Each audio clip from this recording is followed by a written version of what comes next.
Hello, good evening. I'm Winona Activities, or as a servant of God, Winona Abatino, your BFF in Christ Jesus.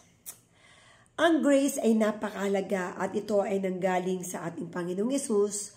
By the grace tayo ay naligtas dahil sa kanyang pagkapako sa krus ay binayayaan tayo na talagang masasabi nating ito ay talagang itinakda para tayo at ikaw at ako ay maligtas sa kasalanan na ating minana kay Eva at Adan.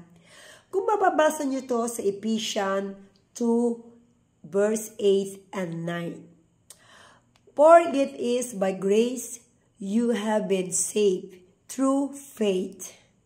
And this is not from yourself, it is the gift of God. It is the gift of God, remember? It is the gift of God, not by your works. So that no one can boast. Marami kasi nagsasabi na kaya daw niyang iligtas ang sarili niya sa pamamagitan ng kanyang sariling gawa o pagtatrabaho.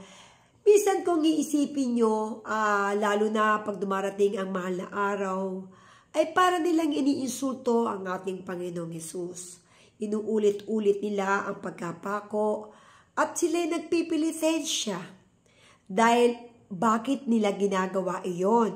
Akala niya sa pagpipilitin niya, paghiwa-hiwa ng mga blade sa likod, ay sa pamamagitan ng kanyang gawa na sakripisyo na parusahan ng sarili, ay parang napatawad niya na ang sarili niya. Nagkaroon sila ng condemnation sa kanilang mga sariling mga kasalanang nagagawa na hindi nila alam at hindi ligid sa kanila na when you accept Jesus Christ in your heart, in your mind, in your soul, you will be saved and the grace ay maibibigay na sa iyo.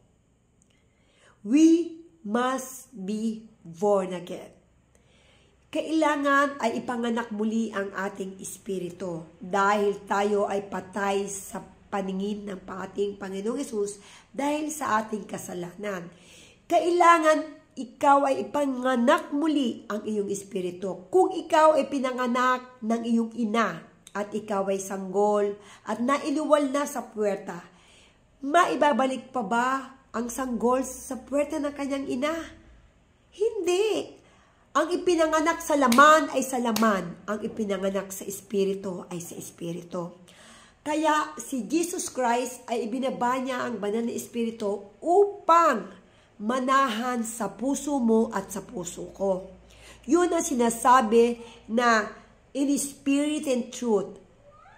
God, Jesus Christ, is spirit and truth.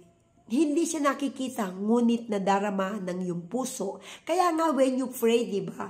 You feel embrace, na ini-embrace ka ni Lord you, na umiiyak ka at damang-dama mo ang pagmamahal ng Diyos. Yun ang tinatawag na Spirit of God. When you pray, you feel the Holy Spirit with you. Mapipil mo lang niya kapag ikaw ay tunay na nabaptize ng Holy Spirit na pinapasok mo ang ating Panginoong Jesus sa iyong puso. Kaya, accept Jesus Christ.